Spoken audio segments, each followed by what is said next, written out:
Please note that the following views and the opinions expressed on this program are not necessarily the views nor the opinions of the Master Force Group, Free America Radio Network, our sponsors, our partners, and MFG is a private society. Nothing here is ever to be construed as medical nor legal advice.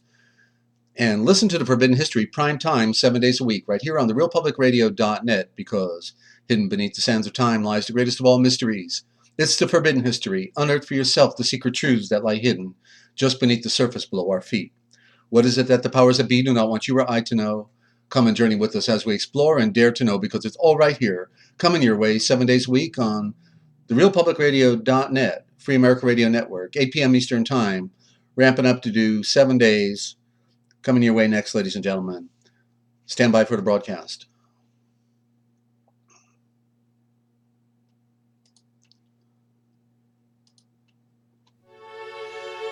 Coming to you live from Studio Z at the Lighthouse in Central Ohio and Free America Radio Network in the land of dreams, enchantments, and nightmares. It's the Forbidden History series. What they didn't want you to know, but we tell right here. The piracy of words, the other lost writings, and tonight a special book review on a lost collection of writings, and also the history of the church by the late historian and librarian of the Library of Caesarea, Syria, taken all to Constantinople, Turkey. The history of the church by Eusebius. Still time to call your friends. We've got stuff you want to listen, then stand by, because we've learned a few things, and you know what? They're not talking about it in the mainstream. Wonder why. As I've said all along, there's truth is stranger than fiction, and I'm your host, Desert Owl. So call your friends, won't you? And thanks for doing that. If you want to call in live, or if you have a friend that doesn't have a computer, you can get on the conference system. That's 712-432-8773. 712-432-8773. PIN number 179441#. That's 179441#. Star 5 will raise your hand. Star 5 raises your hand. Okay, love to hear from you. See, we got some friends on the conference line already, and also on our YouTube stream, youtube.com. Just look for the Forbidden History series. That's 4 words. The THE, the Forbidden History series. And tell a friend. We can also take questions on Skype if you just want to Skype us. Then our Skype in name is all one word: Free America Radio. Free America Radio. Okay, and you'll see it's still in Kingsland, Georgia. Hadn't changed that, and it'll also say something about Basic Reset. We do have some sponsorship programming. We'd love you to support your health and our broadcast at the same time. Just go to healthwalk.basicreset, like in resetting your clock, basicreset.com. That's 3 healthwalk.basicreset.com. Health walk, like going for a walk, okay? And another site you can check out, the most powerful food on earth. First site is about water, healthy water minerals, and coral calcium from Okinawa, where people live to be over 100 years old. We're talking about like 500 of them practically. But go to this site, 3 healthwalk.anovite, I'll spell it ANOVITE.com. Healthwalk.anovite.com, ANOVITE.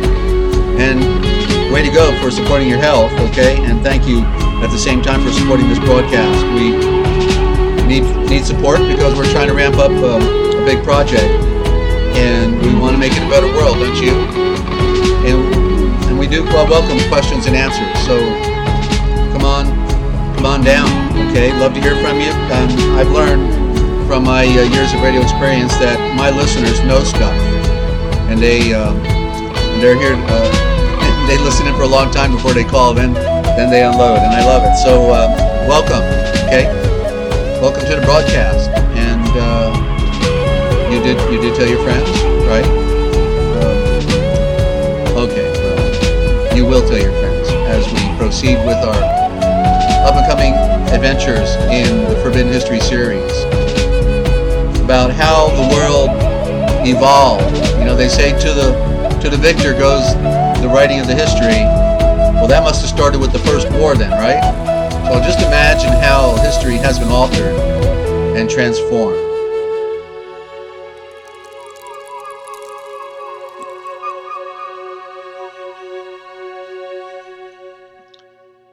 And welcome to the broadcast, ladies and gentlemen. Again, I'm your host, Desert Owl, a bird who sees in the night. I see too much and looking for that proverbial blue pill so I can go back to sleep. But it looks like once you take that proverbial red pill, there's no going back. You just have to learn how to deal with it. I had a program for victims and prisoners, and it was called We Are All Doing Time. And I used to say, it doesn't matter whether you're on the inside or on the outside, because we're all doing time. And for some of us, it's hard time. And we're never going to get over the pain. We're just going to have to learn how to deal with it. And that's the truth, is it not? Especially when it's an occult world and the government wants to kill you, and they're bringing in foreign insurgencies that are here to chop off your head and push their doctrine down your throat. It's quite a world, isn't it, ladies and gentlemen?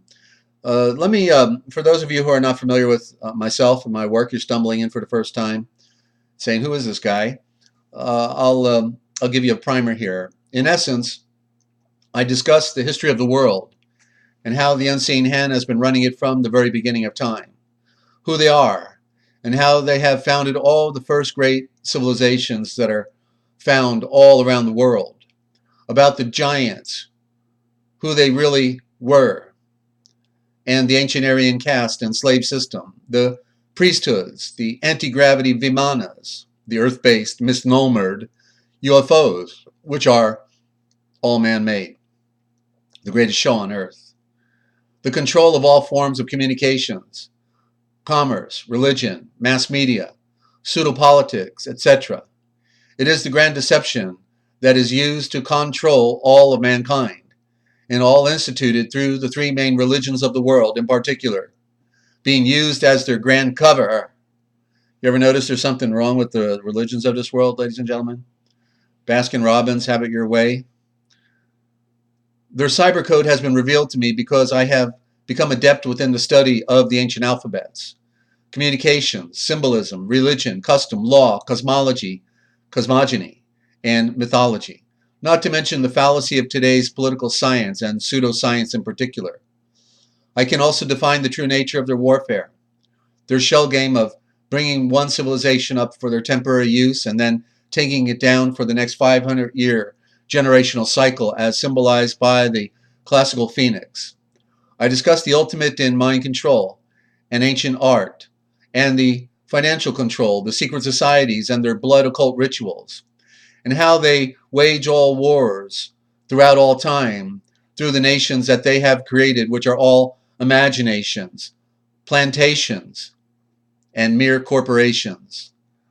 They have taken blood oaths to surrender their self-will and mind to their blind goddess, who has demanded our blood from the very beginning of time. They communicate to their minions through the movies, TV, and print media, while I can see, read, and interpret most all of it. It all says that they are using us for our ingenuity, for our collective constructive labor, for experimentation, and in the end, they intend to kill us all. They have given us full notice of what they are doing and what they fully intend to do, while all of the general population, the sheeple, they merely go there to be entertained. The New World Order is the Old World Order from the beginning of time. There is a major cosmic natural disaster that is about to happen on Earth, and they know it. But they are cleverly leaving us in the dark, hence the reason that they have built hundreds of underground bases all around the world, while they are leaving us, all of the people, to remain unprepared, uninformed, and above ground. So that when it comes, the mere 5% who will survive above ground will die from the weaknesses and diseases that has been generated from all of the poisons that have been feeding us. They have been feeding us, from the chemtrails to fluoride in the water to tainted vaccines to fake food and so on and so on. They have enslaved us all by their clever means of deception, because we most of all are their chattel property, and because they merely wanted to harness our labor, what they have always needed, which is what backs most of the world's currency through the birth certificate, the security instrument. You became the surety for the security. But they are all through with us now, as it is written in stone and can be seen written in the Georgia Guidestones. Do a Google search. To know the truth is to be empowered and to be prepared. We may not be able to stop what has been done and what is about to happen, but the innocent and the decent people on planet Earth deserve to know the truth. My former radio network is 3Ws.therealpublicradio.net. That's 3Ws.therealpublicradio.net. It's now a radio museum, 200 pages there, go blow your mind. And a sample of my 2011 prototype dictionary called The Real Da Vinci Code Etymological Dictionary is there. If you want the full 300-page, 8.5 by 11 version, just hit me up on contact at FreeAmericaRadio.com, or just make a PayPal donation at contact at FreeAmericaRadio.com. That's the YouTube account, contact at FreeAmericaRadio.com. Okay, any size donation, I'll be glad to get it to you on PDF, because I'm now presenting the real Da Vinci Code. Are you still in cyberspace? Confucius said, if the diction is not correct, then what is being said is not what is meant. A place, cyberspace, a place where nothing is real and everything is fictional. Can you say the Matrix? Is it possible that modern man has been completely and thoroughly brainwashed and is in reality speaking within a secret code of diction? Is it possible that the very words that we are using today are actually the secret code words from a very sinister and totally corrupt underworld, a secret occult society who has been ruling our world from the very beginning of time? Is it possible that the very words that have been engineered for us, when properly understood, speak nothing more than about our total slavery and complete demise? Words such as international, which means literally, according to the code, bury the nations of the Father, implying Christianity. How about vaccine, which means the cup of burning death? Did you know that person is not really a man or a woman? Did you know that man means a criminal and sinner in Old English and the Talmud? Well, in the Talmud, it means you're scum, basically.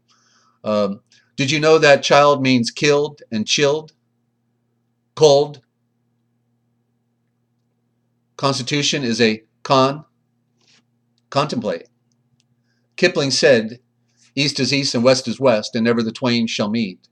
Yet this is no longer true, as it is. For the first time in modern history, Desert Owl brings the ancient original Eastern thought, the Cairo-Phoenician, Pseudo-Phoenician, together with modern Western thought as never heard before.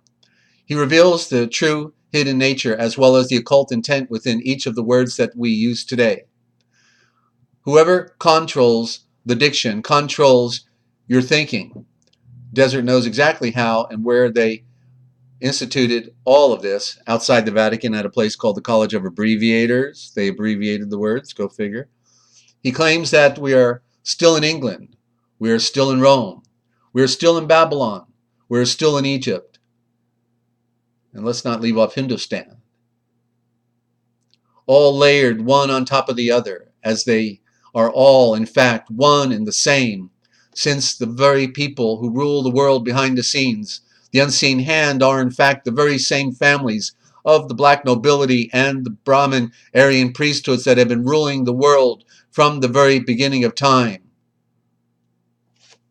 The truth is stranger than fiction, yet it is all an open secret. Oh, that's the secret. You want to open the secret and you'll be surprised what you see inside of it. Just look deep inside that Admiralty Sea. Desert had two civic organizations, CNI, the Council for the National Interest. UTDC was the acronym, which also stood for United Truckers defending the Constitution, and under threat, duress, and coercion, which is exactly where we are today, along with the flagship radio program ADF, America's Driving Force. During this period,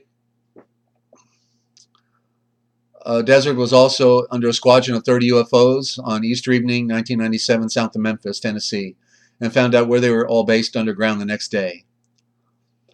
Along with all of the above, Desert survived 5 years of persecution by MK Ultra mind control people and holds the record for the longest legal case in West Virginia's history.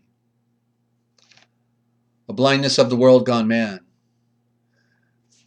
Man was never inclined only towards the mere tangible realities, and he will always remain within his own adolescent state by his lack of true knowledge about his own true origin, since it is not possible for him to believe very long on that which has escaped his material senses. So it is then that whenever there is no clear vision, the people will always perish. Desert Owl. I'm available for interviews on any of you out there that have a YouTube channel. I will certainly be happy to come on your channel and do interviews. Give me a call, 608-566-7295. That's 608-566-7295. And we can talk about the stuff of life, words, ancient history, whatever you want. The modern political state. The superficiality of this world could actually cause someone to believe something that is inherently false, even if merely to trick the mind into thinking that there is actually another reality, other than the one that truly is. Desert Owl. Ignorance is the greatest deceiver. It's another quote of mine. Isn't that the truth? Words are the road signs on the map of history and life. Another one of my quotes, and welcome, ladies and gentlemen. That's a bit about me. And I read dictionaries. What can I tell you? I'm a glutton for punishment. And it's all in the words. If you can define a word. And yet, it's beyond words, because the words are built upon symbols that are letters. But Confucius also said when words lose their meaning, the people lose their freedom. And he said that signs and symbols rule the world, not words nor law. And the alphabet begins with symbols, with pictures. And you have to be able to follow the trail of these seeds of light, which is another term for the alphabet, the ancient meaning, the seed of light, because that's where they originate from, the light of the great Father, Yahweh. And they came to us that way. So I certainly love taking a break and get a caller. So I'm just going to have to pace myself. So I'm going to go to a musical interlude. Forgive me, okay? I'm over 60 years old now, and I need to pace myself so I don't lose my voice. And just give me 2 minutes, and then we'll be right back with a book review on the Arco volume. Okay, you never heard of it, did you? Of course not. Nobody's talking about this stuff. The Arco volume. It is the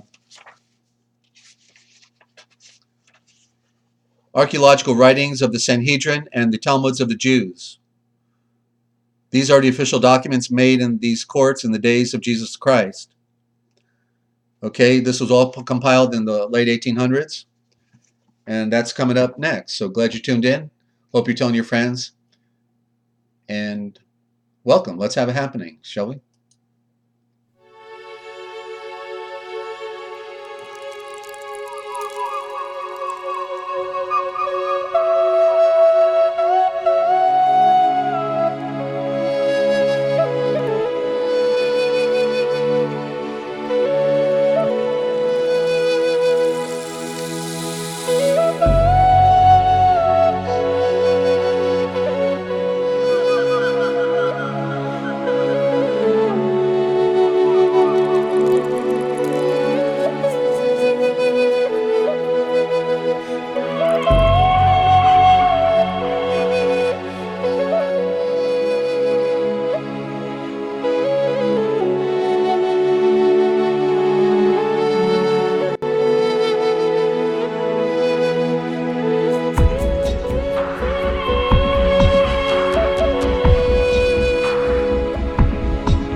And welcome back, ladies and gentlemen. Thank you. So, yes, it's true. You cannot judge a book by its cover because a friend had gifted me this book back around 1997, 1998, when the new year was turning, and just before the new millennium turned. And so I carried this book with me literally for, um, actually, a few things happened in my life that prevented me from getting back to it. But basically, I carried it around for a couple years, and and then finally opened it up one day because Arco Vime, it doesn't really clue you in very well. Never heard the word, and then all of a sudden, I started reading, and it's like, oh man, I've been carrying this thing around for this long, and it's got all this in it. Oh geez, so yeah, it's a work, okay? It is a work, and hiding within it are the gems of our ancient past and the history that has been kept from us, even lost writings, okay? Even lost writings. Um, it's amazing. And so there's things in here like a parable by Peter. Well, that's a corrupt name, of course. It's Kefe, but who we all commonly know as Peter. And well, okay. I see a friend just jumped on here. Before I start, we have to take care of our friends, and we have one that's in a tough situation right now, and I want to give her an audience and a forum. Okay, so if you'll just indulge me for a minute, that gives my voice a break. I need it, and then we're going to get right into that book. But let me open up the line. And Harley, are you there? Yes, Desert, I'm here. You got my text, no doubt, huh? Pardon? Did you get my text? Yeah. Oh, okay. Yeah, okay. Because I didn't hear back from you. I saw you were on right at the opener. Then you left, and I was going to bring you on. So, Harley, how's it going? How's it going? Well, right now we're in the car, spending the night in the car, and my mother and I, and I had my charger fixed. The Ford company, excuse me, fixed my charger for me. Okay. Well, the cigarette lighter, and it conked out again, so I was in somewhere getting my phone charged up. Okay, well, real quick, let's rewind and tell people why I'm bringing you on the call right now, because we want to help you and your mom out. What happened and what's going on? My mother's house was foreclosed on. She's 92, almost 91 years old, and she's disabled also. She's had quite a few different operations, and basically we're homeless. It was an illegal foreclosure, a fraudulent foreclosure, and we've been homeless for almost 2 months. Sometimes we are able to stay in a hotel, and sometimes we're not. And we had to leave the hotel this morning, and we have spent as many as 8 nights in the car. And it's in the front seat in the car, and it's very difficult. It's really, really hard. We did have a place where we could hang out a little bit during the day, and they were really, really ugly to us, and it's just hard to know that people have, some people just don't care. Right. And it's very difficult to be like this. And did Beverly get with you? A friend of mine, I told her your situation. Did Beverly get with you? No one has called. Okay. All right. Give out your P.O. box, and can people write you a check or send a money order, or can you receive something to your P.O. box or cash or what? Yeah, they can send any donation to my mailing address, which is Post Office Box 61358, North Charleston, South Carolina 29419. Give it out again. Who do they make it out to? And to give it out one more time. Okay, it's Post Office Box 61358, North Charleston, South Carolina 29419. And can they only send cash, or can they make it out to money? Do they have what do they put as far as sending it to? I mean, they put your name, just Harley? Yeah, they can send cash, check, or money order. But you didn't give out. To them. Can they put your name on the envelope? I don't know if you didn't give out your name, so I'm just trying to figure out what you're trying. Yes. My name is Harley, Harley Mitchum, Mitchum. Okay, Harley Mitchum. Okay, just like the actor. Yes. Mm-hmm. Okay. And or if they want to make a PayPal, I'd rather have you send everything direct to Harley, but otherwise we have a PayPal. Contact at FreeAmericaRadio.com and just say this is for Harley Mitchum, the family in the automobile. And it's starting to get pretty warm in that car at this point, isn't it, Harley?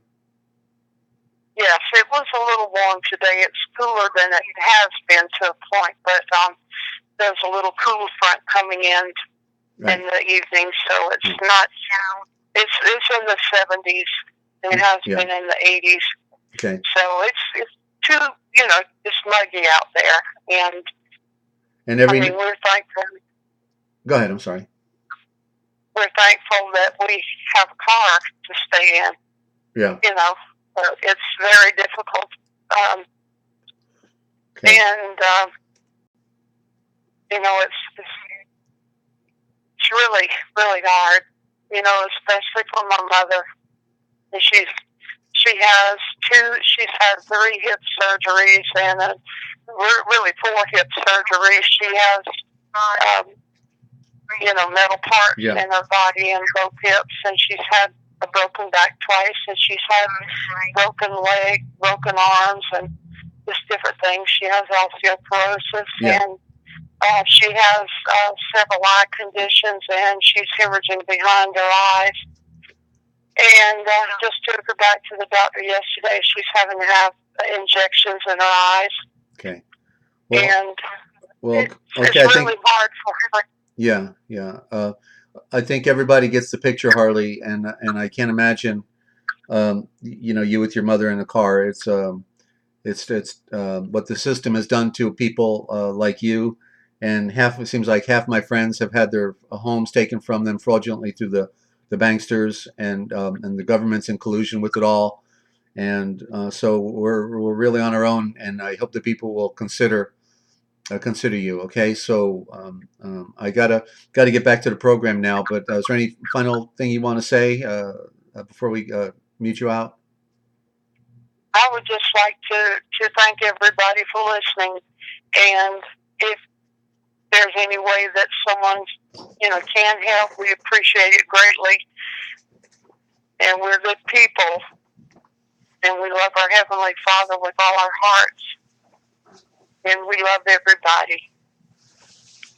And we want to get back on our feet so we can help ourselves and help others as well. So people won't be homeless. Absolutely. Okay, and we're working on our sponsorship right now. We hope our friends will come in. We have a lead share program called Downline Direct, and we bring people in our free program, which is with Basic Reset, a product that helps people with cancer and other challenges, nourish the body, and the body will heal itself. And we've got colostrum, another miracle product. And so if you want to support your health, ladies and gentlemen, you can support our friends. I brought Harley in one of our programs, our free program right now, which is Basic Reset. You can join for free. And when you buy the product, you help this family out here, okay? So hit us up, give us a call on the side if you want to help support friends who are down and out. 608-566-7295. That's 608-566-7295. And thank you, Harley. And so we're back on the program now, ladies and gentlemen, with the Arco volume. And I want to read you a slice, but I just was telling you about what was inside of it. There's the letters of Hillel, Hillel was the school of Hillel.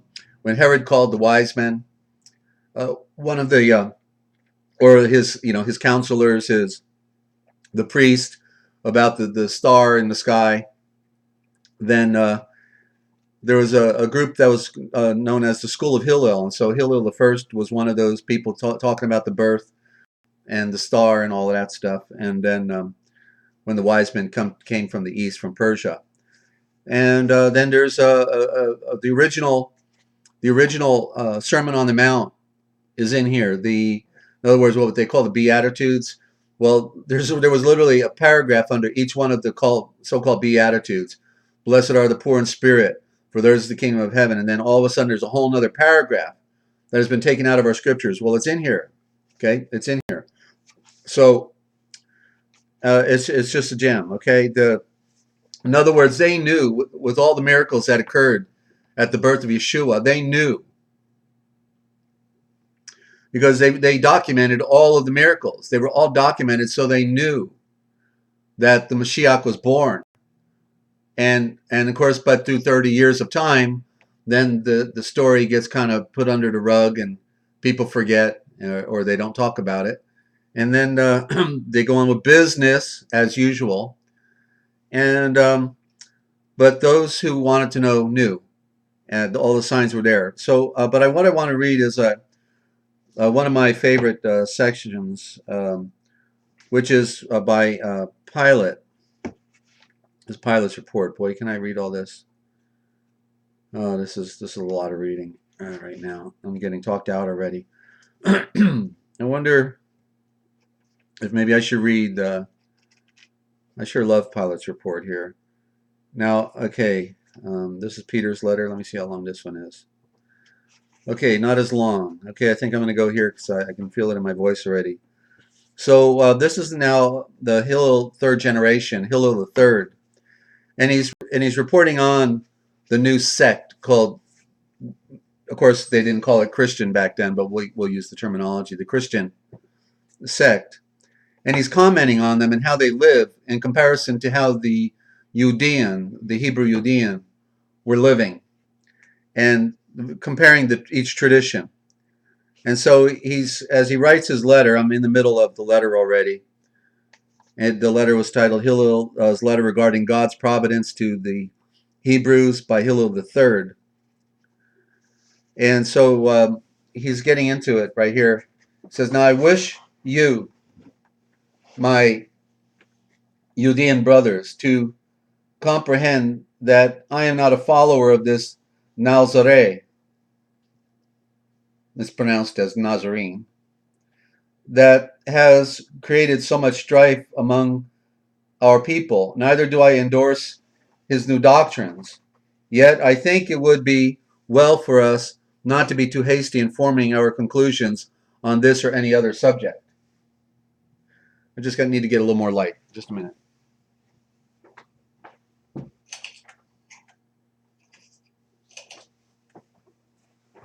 Okay, thank you for that. We're doing it on a song, a wing, and a prayer right here. Okay, yet I think it would be well for us not to be too hasty in forming our conclusions on this or any other subject. I heard SKYPE, Peter, preach the other day, and as he and Yalkanan, John, came out of the temple, there was a man that had been lying around at the gates and public crossings for years. He was unable to walk, having no soundness in his feet and ankle bones.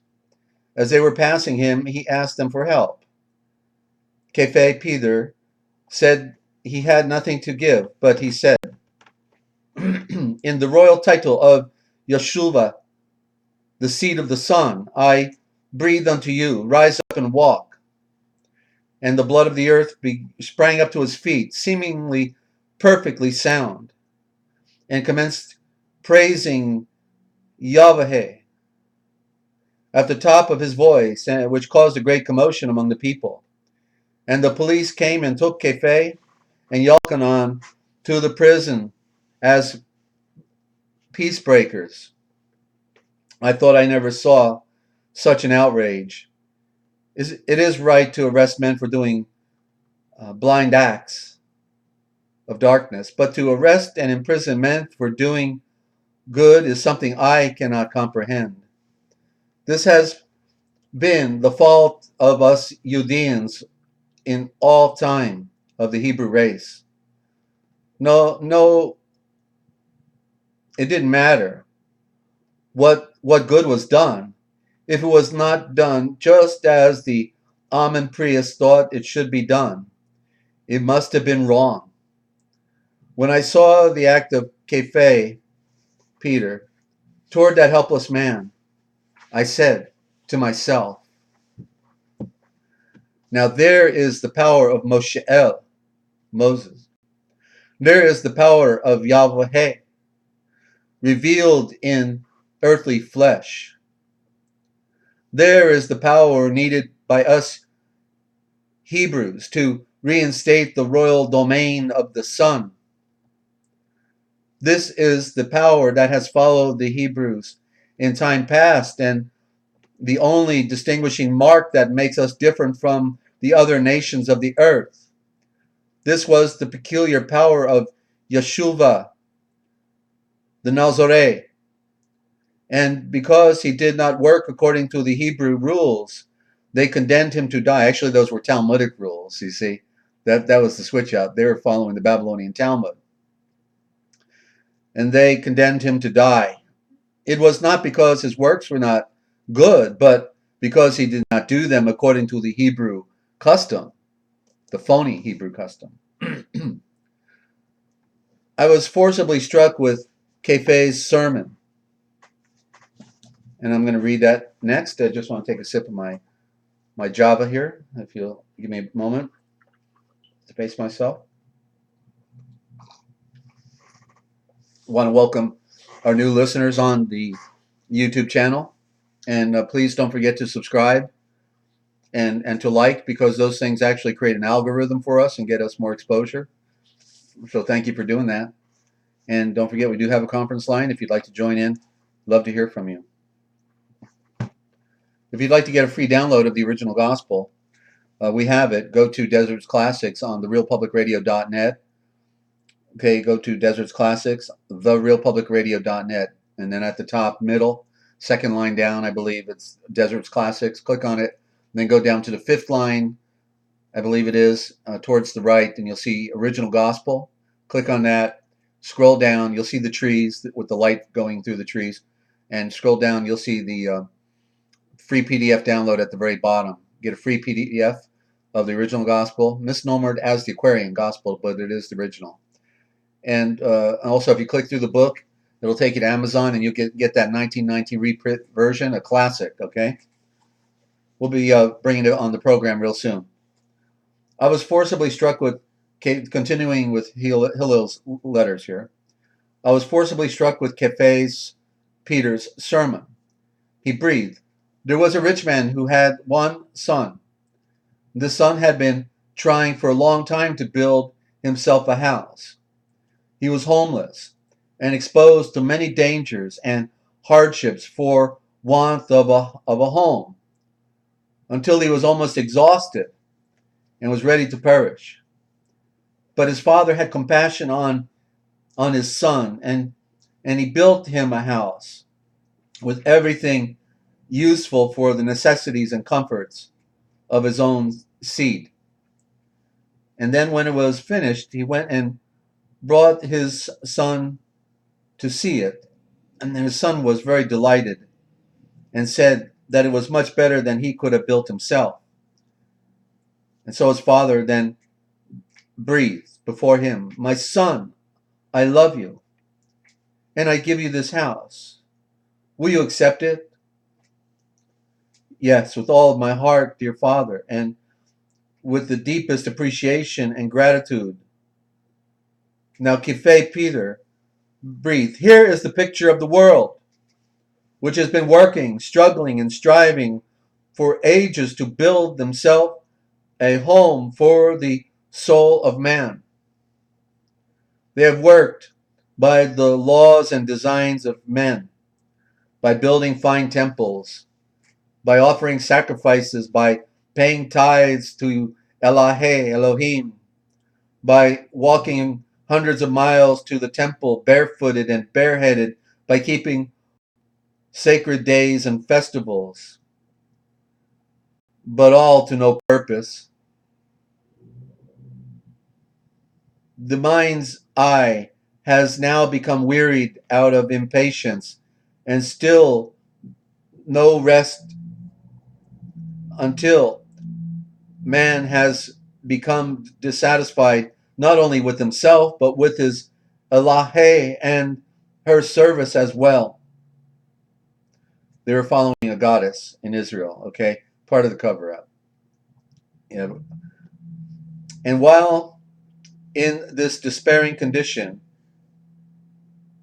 Yahweh, our Father, not Elohim, but Yahweh, our Father, comes in the character of Yeshua, commonly known as Jesus, whom the Judeans, not Jews, because Jew was not in the Old Covenant. It was not in the New Covenant, everlasting covenant either. Jews supplanted themselves in our work. What an abomination. For whom the Judean, Hebrew, crucified, and in his death he prepared a house of rest, and now proposes to his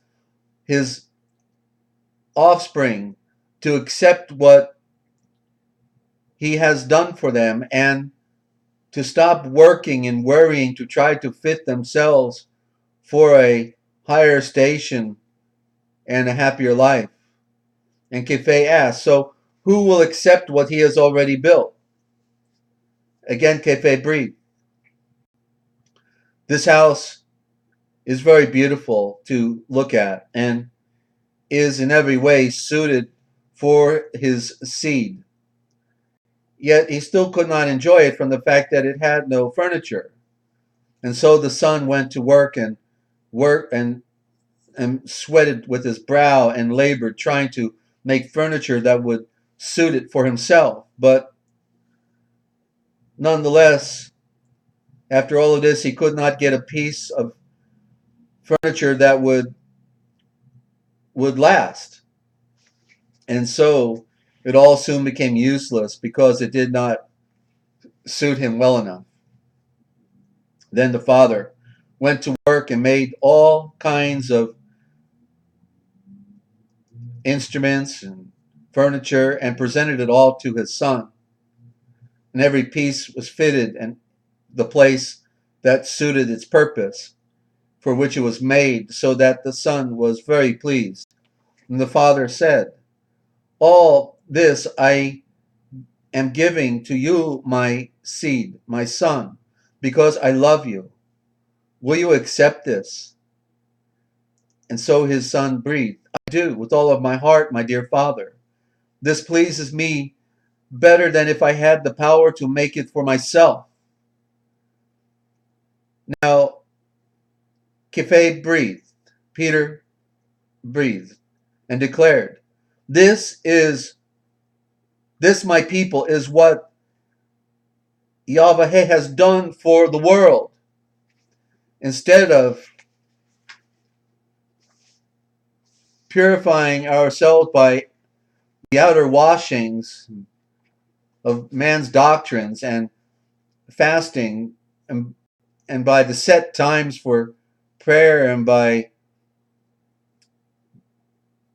repeated penitence and by all the works of the law, our Yahweh has instead given us a purity through the Mashiach that will last forever, a state of being that will suit us and that will please him. Once again, Kefe breathed.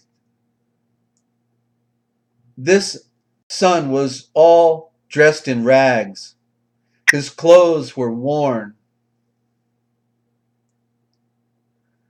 Threadbare in trying to build and fit for himself a house. And now he was very ashamed.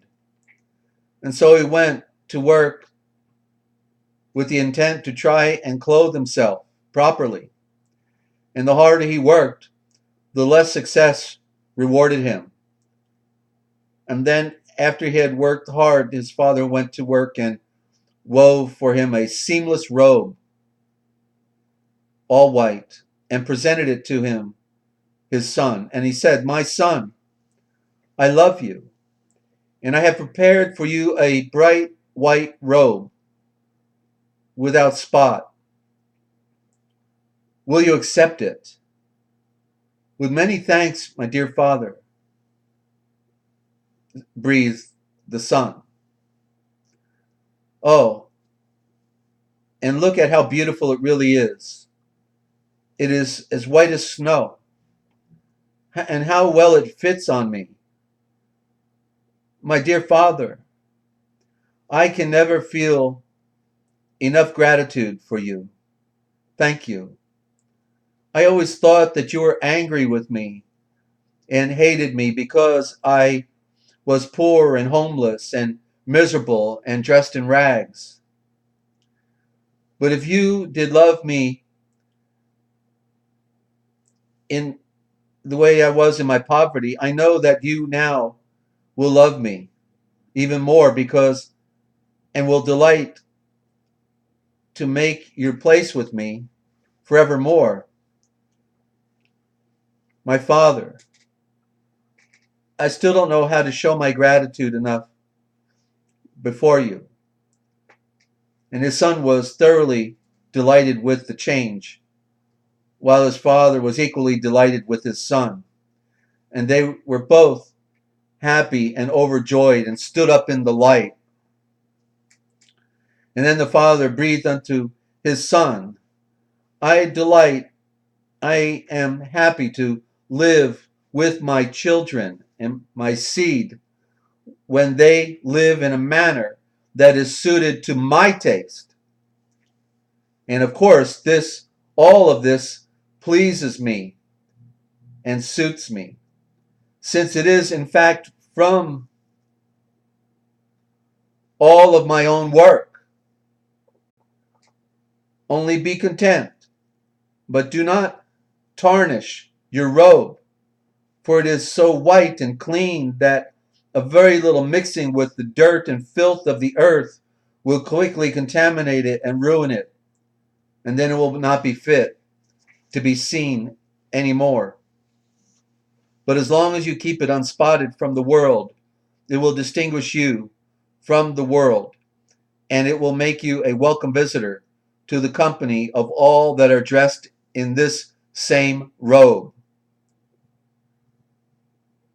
Since this is clearly the outward representation of the principles that are living within, which principles are only confirmed and developed by the outward expressions and appearance. And it will even be admired by those who reject it, since inwardly they must respect it, even though they may disdain it and raise the spirit of persecution against you. It will not be because they dislike you, but it will be because they are not like you. And this is the root cause of envy everywhere. This, breathed Kefe, Peter, is the way Yahweh, our great Father, has treated us spiritually. He has prepared for us a pure habitation, a state where our immortal mind's eye can live and breathe and be happy throughout all of eternity, who has then given us the only true anointed great breath of light on the wind and wings of fire. That's the Holy Spirit, the pure breath, the holy breath. That same wind that Yeshua has promised, coming from Abraham, and the same that fell on the people just the other day. That was what they called the Pentecost.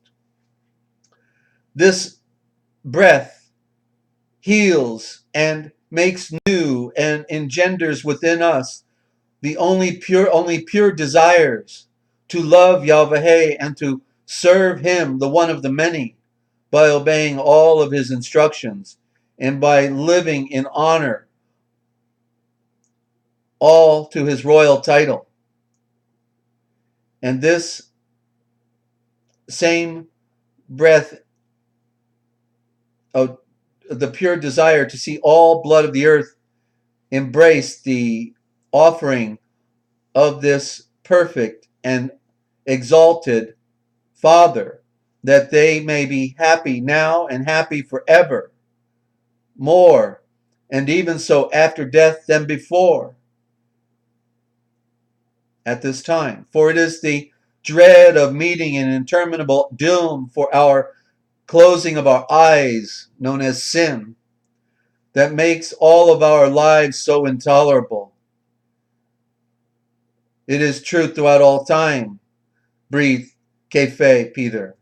You must see and read it for yourself, the riches that are being offered on such easy terms, so easy by our great Father.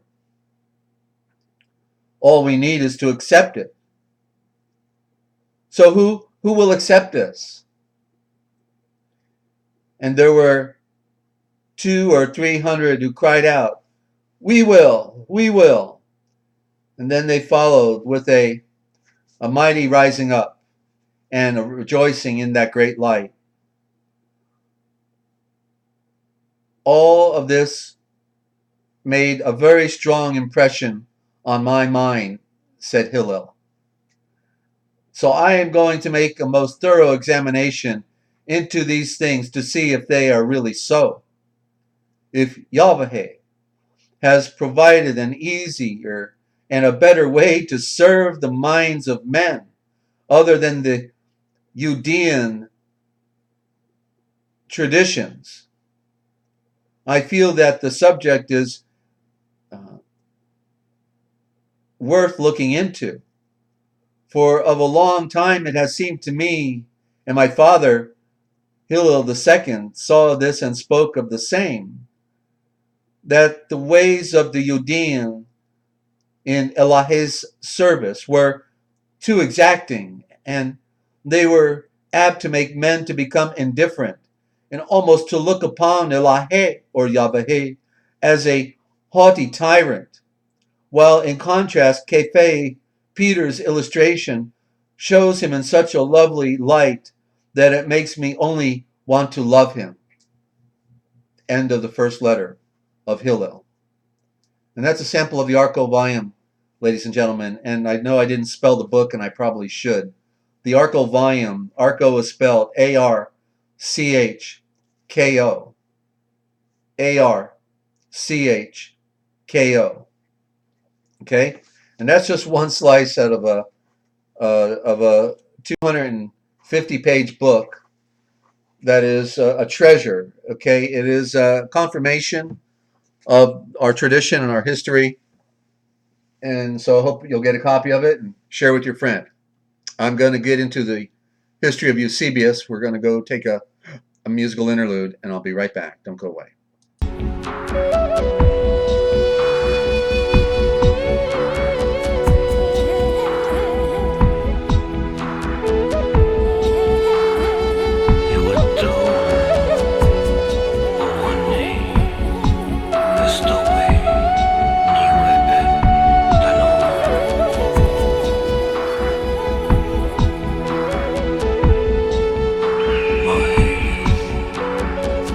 Mohe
Okay, and welcome back, ladies and gentlemen, to the Forbidden History series.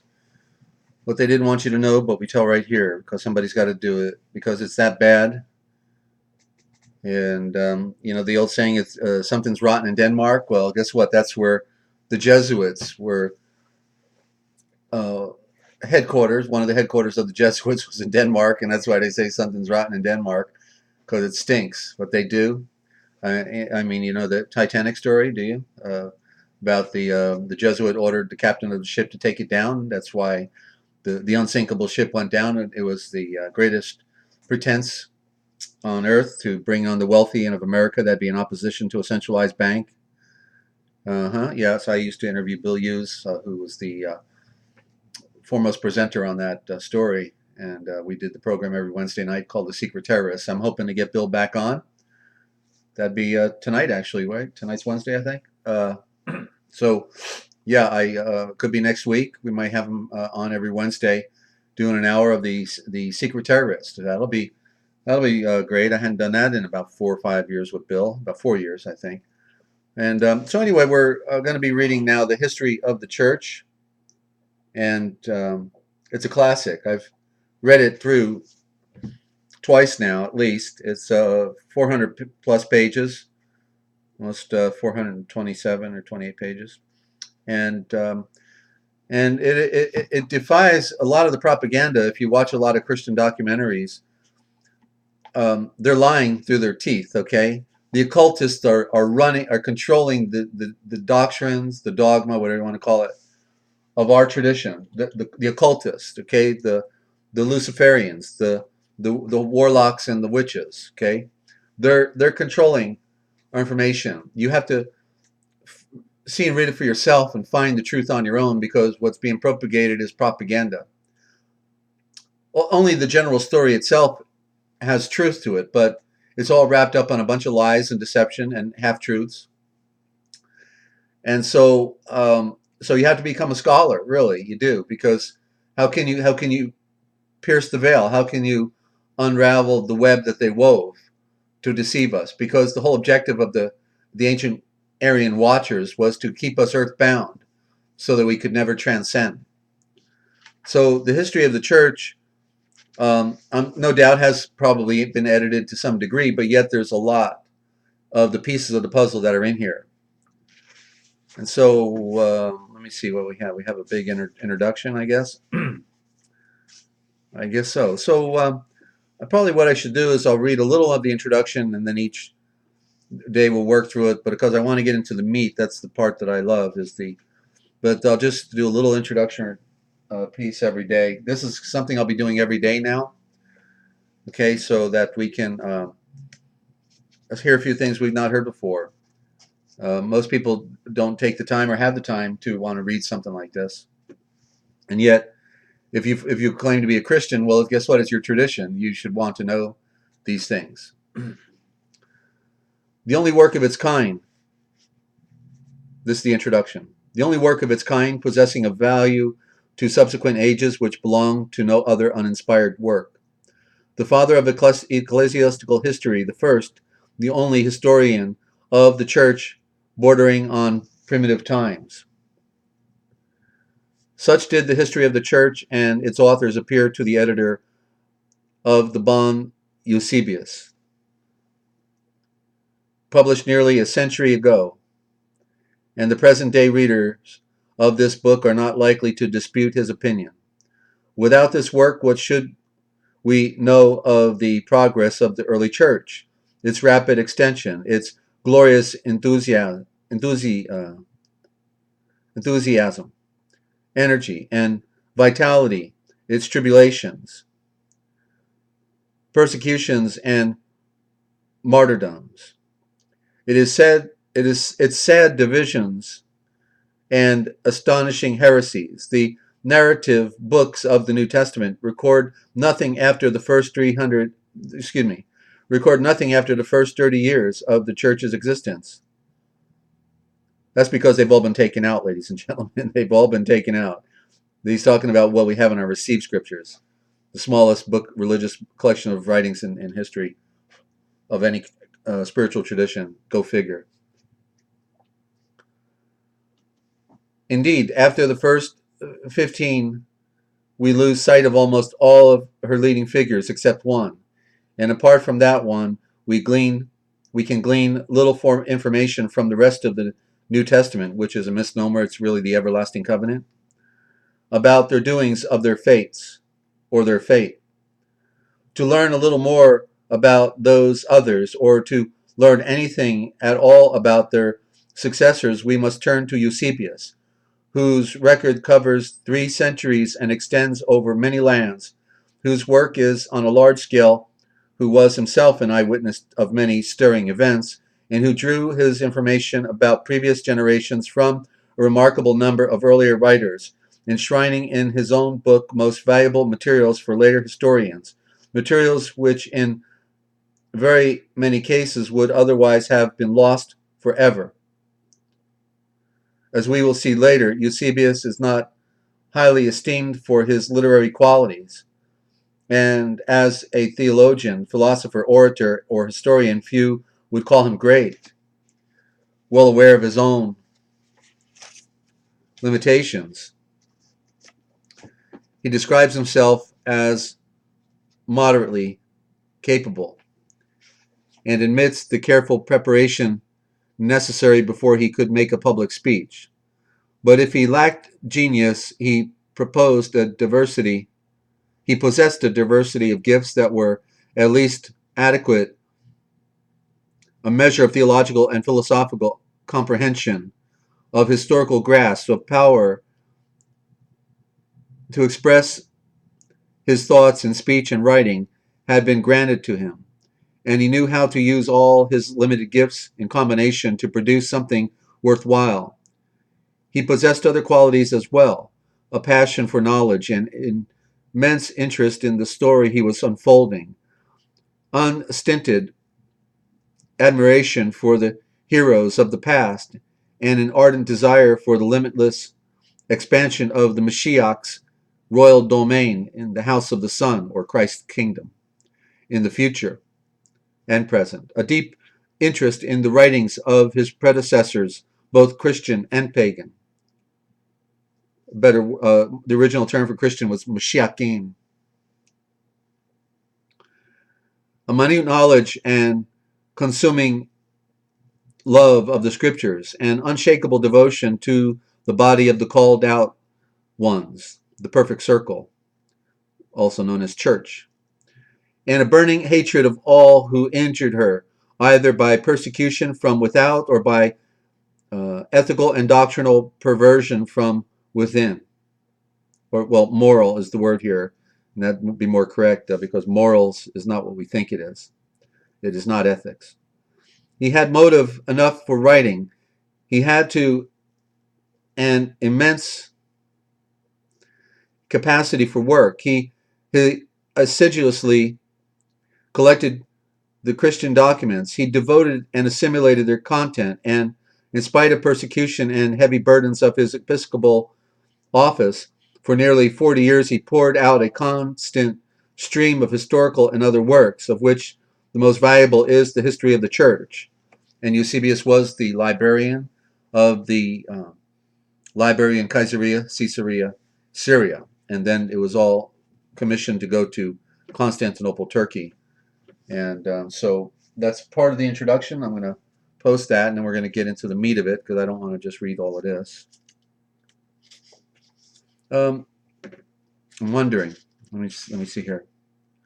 Now, I guess maybe we should do it this way. All right, I'll tell you what, I'll hold it right here. I'll tag this part of the page, and we'll go into the book a little bit, because I want to get right into the history. Let me just tag this introduction. Okay, and welcome to the broadcast, our new listeners who are coming on the stream, and I hope you tell your friends about our broadcast, and we'll subscribe, and hope you'll enjoy what you're hearing here, because the way things are being presented to us through the doctrines of man are not quite what they seem to be. All the documentaries that I've been watching about our Christian tradition just seem to be filled and laced with half-truths and lies. I'll give you an example, okay? Nazareth. Okay, there was no town called Nazareth. This was the greatest deception upon the Christians, and because it was about a people called the Nazaré, and it means those who came down with the power of lightning. You hear the word czar in there, like Caesar. It's the Nazaré. Nal means that which came down. Zaré, with the power of the light and lightning strike. In other words, the wisdom, what he said. Okay, he was the ultimate Nazaré, and it's synonymous with the word that we saw in Germany called Nazi. That's an abbreviated term. That's a corruption of the original word Nazaré. They don't want us to know these words because it describes the truth. So they were proud to be Nazis, right? Proud. Because the Aryans were claiming to be the Nazaré, who came down with the power of lightning. Look at the SS with the lightning strikes on the SS stormtroopers' sleeve, right? You see, so it's there, the symbols. Remember, signs and symbols rule the world, not words nor law. And so if you can read the symbols, the swastika was the symbol of the sun. Okay, the sun is not an evil symbol, nor is the swastika, but it represented an evil when they adopted it and waged war on mankind. Okay, so we're on book one. Just going to dive in a little bit. And book one of the book of Eusebius, the history of the church, the nature and work of Christ, his contemporaries, his choice of followers, correspondence with Abgar, plan of the projected work. 1. The chief matters to be dealt with in this work are the following. A. The lines of succession from the holy apostles and the periods that have elapsed from our Savior's time to our own. The many important events recorded in the story of the church. The outstanding leaders and heroes of that story in the most famous Christian communities. The men of each generation who by preaching or writing were ambassadors of the divine word. B. The names and dates of those who, through a passion for innovation, have wandered as far as possible from the truth, proclaiming themselves the fountains of knowledge, falsely so called. See 1 Timothy 6:20. While mercilessly, like savage wolves, making havoc of Christ's flock. Acts 20:29. C. The calamities that immediately after their conspiracy against our Savior overwhelmed the entire Hebrew race. D. The widespread, bitter, and recurrent campaigns launched by non-followers against the divine message, and the heroism with which, when occasion demanded, men faced torture and death to maintain the fight in its defense. E. The martyrdoms of latter days known to my own time, and at the end of it all, the kind, gracious deliverance accorded by our Savior. Could I do better than start from the beginning of the dispensation of our Redeemer and Healer, Yeshua, the Mashiach, commonly known as Jesus the Christ, of Yahweh, the great Father of light? I trust that kindly disposed readers will pardon the deficiencies of the work, for I confess that my own powers are inadequate to do full justice to so ambitious an undertaking. I am the first to venture on such a project and to set out on what is indeed a lonely and untrodden path. But I pray that I may have Yahweh to guide me and the power of the healer to assist me. And by the way, when I say Yahweh, I'm using the more original expression of what you hear today as Yahweh. Okay, there was no W in it. It is Yahweh.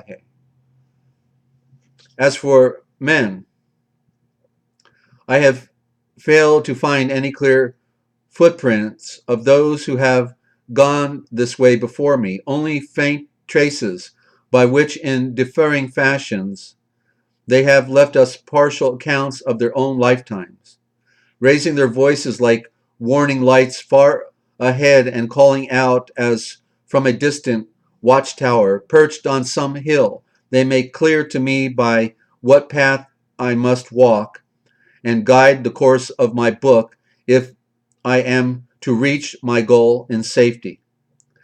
Thus, from the scattered hints dropped by my predecessors, I have picked out whatever seems relevant to the task I have undertaken, plucking like flowers in literary pastures the helpful contributions of earlier writers, to be embodied in the continuous narrative I have in mind. If I can save from oblivion the successors, not perhaps of all our Savior's apostles or legates, but at least of the most distinguished, in the most famous and still preeminent dioceses, I shall be content. It is, I think, most necessary that I should devote myself to this project, for as far as I am aware, no previous church historian has been interested in records of this kind, records which those who are eager to learn the lessons of history will, I am confident, find most valuable. It is true that in the chronological tables that I compiled some years ago, I provided a summary of this material, but in this new work I am anxious to deal with it in the fullest detail. As I said before, my book will start with a conception too sublime and overwhelming for man to grasp: the dispensation and divinity of our Savior, the Mashiach. Any man who intends to commit to writing the record of the church's history is bound to go right back to the Mashiach himself, whose title, his royal title, we are privileged to share, and to start with the beginning of a dispensation more divine than the world can realize. And then when we pick it up, it'll be the pre-existence and divinity of our Redeemer. And I guess we're going to just close it right there, ladies and gentlemen. I'm trying to get back in my rhythm and get my voice back. I got to take it slow the first few days here, so I'll be good for tomorrow. But you just got the History of the Church by Eusebius, just the introductory part, the first chapter, and it's a great read. There's so much to read, I'll tell you. I haven't even read all the lost writings I have, but I'm going to do my best to maybe start doing them here. I've got to figure it out. So hope you tell your friends. Don't forget you can support our broadcast. You can support it by supporting your health. Go to healthwalk.basicreset.com. That's 3 W's.healthwalk, as in taking a good healthy walk. healthwalk.basicreset.com. And also go to healthwalk.anovite.com. That's ANOVITE. That's healthwalk.anovite.com. The most powerful food on earth. We got water, we got food, and we got the forbidden history. We got it all right here, ladies and gentlemen. We have a lead share program, so don't sign up on those websites, but call us, and we'll assign you one of our friends in our downline direct lead share program. We help our friends out, okay? We use our broadcast to help sign up our friends. And we put people under people. So because most people are not marketers and they're not communicators, so we can do it for you. Nothing to promote. Just get on board. healthwalk.basicreset.com. It's free to join. No obligation, no auto ship. And call us, okay? If you have questions, 608-566-7295. That's 608-566-7295. And do tell your friends, won't you? I'm Desert Owl telling you, don't forget, if you want to know the future, just look for the forbidden history. And tell your friends. I'll see you. Tomorrow night, 8 p.m. Eastern Time. Once again, the Forbidden History series.